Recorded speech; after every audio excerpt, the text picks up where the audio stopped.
Alors sur le numérique et le handicap, on peut considérer plusieurs étapes. Évidemment, aujourd'hui, l'étape majeure, et nous sommes ici à Universcience, un des lieux qui a été primé pour son rôle vis-à-vis du handicap, c'est l'environnement physique dans lequel les personnes handicapées se déplacent, mais c'est aussi l'environnement numérique, c'est-à-dire tous les outils qui permettent d'accéder, de mieux voir, de mieux entendre, d'avoir des claviers en braille, etc. Ça, c'est une première étape qui va se développer encore plus avec l'évolution des technologies numériques.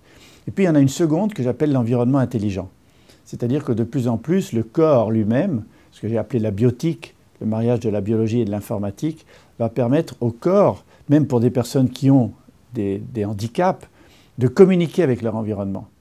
Même des personnes qui sont paralysées, et comme on le voit avec Stephen Hawking, qui communiquent avec leur environnement. Donc je pense que de plus en plus, des capteurs dans l'environnement qui va se doter de véritables sens, qui vont suppléer au sens manquant des personnes handicapées, vont permettre au corps, soit par des vestes spéciales, par des gilets spéciaux, de communiquer avec l'environnement. Et puis la société, de plus en plus, va prendre en compte les handicaps de certaines manières. Un handicap de la langue, c'est un handicap.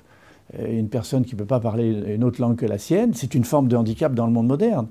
Et la traduction automatique, la traduction en temps réel d'une personne qui parle en français, un japonais le comprend, et un japonais parle en japonais, le français le comprend, va se développer d'une manière extraordinaire grâce à la communication extrêmement rapide au satellite. Et puis n'oublions pas aussi que les personnes âgées, les seniors comme on les appelle, ont aussi une certaine forme de handicap, la vue, la vitesse, la rapidité d'exécution de certaines tâches. Et bien là, je suis très en faveur de ce que j'appelle la coéducation intergénérationnelle, le fait que les jeunes de la génération Internet puissent apprendre aux personnes plus âgées les maniements de tous ces outils numériques pour lesquels ils ont une difficulté, et en retour que les personnes, les seniors, puissent apprendre aux jeunes la contextualisation du monde dans lequel ils vivent, ne pas recevoir des informations en flux continu, mais pouvoir les classer en fonction des problèmes et des contraintes à la fois économiques, politiques, sociales, voire philosophiques.